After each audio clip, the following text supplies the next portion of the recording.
Pourquoi Allah nous a-t-il créés? Tu sais, Binti, c'est une question existentielle. La raison de notre présence dans cet univers se trouve dans la sourate Adh-Dhariyat, lorsqu'Allah Azzawajal nous dit « Je n'ai créé les djinns et les hommes que pour qu'ils m'adorent. وَمَا خَلَقْتُ الْجِنَّ وَالْإِنسَ إِلَّا لِيَعْبُدُونَ » L'adoration d'Allah Azzawajal est la raison pour laquelle l'homme a été créé. Nous avons été créés pour un but et un objectif précis. À nous de concrétiser notre présence sur cette terre en adorant notre Seigneur comme il se doit et ainsi accomplir la mission pour laquelle nous sommes ici. Et pourtant, Allah n'a pas besoin de ces créatures. Et il nous le rappelle dans la sourate Fatir. Tu peux me réciter cette ayah, ya Binti? أعوذ بالله من الشيطان الرجيم يا أيها الناس أنتم الفقراء إلى الله والله هو الغني الحميد.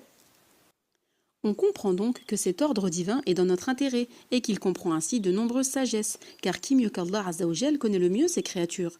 Nous nous devons d'être reconnaissants pour les nombreux bienfaits qu'il nous a accordés. Peux-tu me citer quelques bienfaits, ya Binti?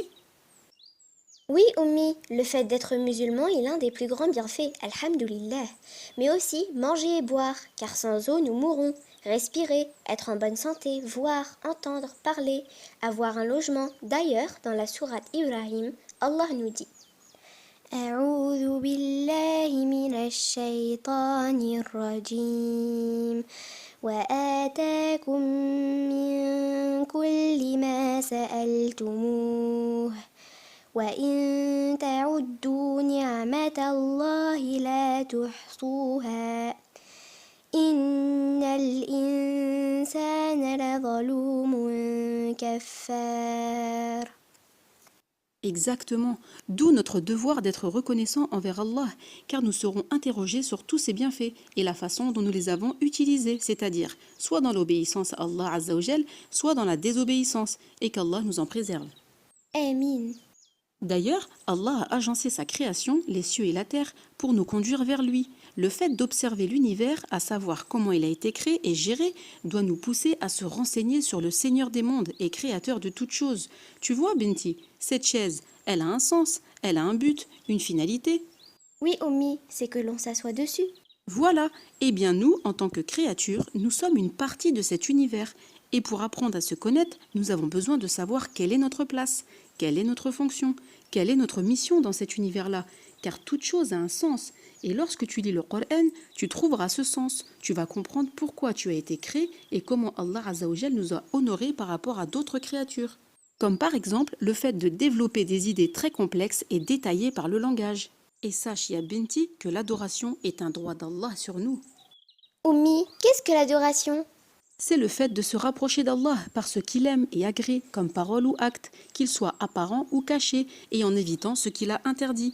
C'est-à-dire que ce sont toutes les choses à faire et à ne pas faire dans la vie d'un être humain. Sais-tu où trouvons-nous toutes ces instructions, ya Binti? Oui, bien sûr, Ummi, dans le Coran et la sunna de notre prophète Mohammed sallallahu alayhi wa sallam. Naam, peux-tu me donner des exemples, ya Binti? La prière, la zakat, le hajj, la bonté envers les parents, le respect des engagements, le jeûne, la recommandation du bien et l'interdiction du mal, la bienfaisance envers les orphelins, ou encore le dhikr. Subhanallah, regarde la miséricorde d'Allah Azzawajal avec ses créatures. Sache que chaque mouvement, acte, parole de notre vie peut devenir une adoration vouée à Allah. Si ces dernières sont faites avec une intention sincère pour Allah, niyatus salih, et en conformité avec les enseignements du prophète alayhi salatu wassalam. Ainsi, nos habitudes du quotidien peuvent se transformer en adoration et prenons garde que nos adorations ne deviennent pas des habitudes, car elles seront alors sans goût, sans saveur et accomplies de façon mécanique. C'est pour cela qu'une fois de plus, nous avons besoin de l'ilm, la science, et ainsi connaître notre Créateur par ses plus beaux noms et attributs, en concrétisant notamment at-tawhid, l'unicité, et ainsi goûter, incha'Allah, au plaisir dans les actes d'adoration. car l'adoration du miséricordieux, Ar-Rahman, c'est lui vouer un amour extrême et une soumission absolue, et cela passe absolument par sa connaissance, car beaucoup se sont égarés en adorant autre qu'Allah, car l'être humain a ce besoin d'adorer. Il a été créé pour ça. C'est pour cela que tu verras tristement des gens adorer le soleil, les étoiles, des chanteurs, des footballeurs, leurs passions, et se verront ainsi emprisonnés dans leurs adorations, et ils vivront une vie triste et sombre. Qu'Allah nous en préserve. Amin.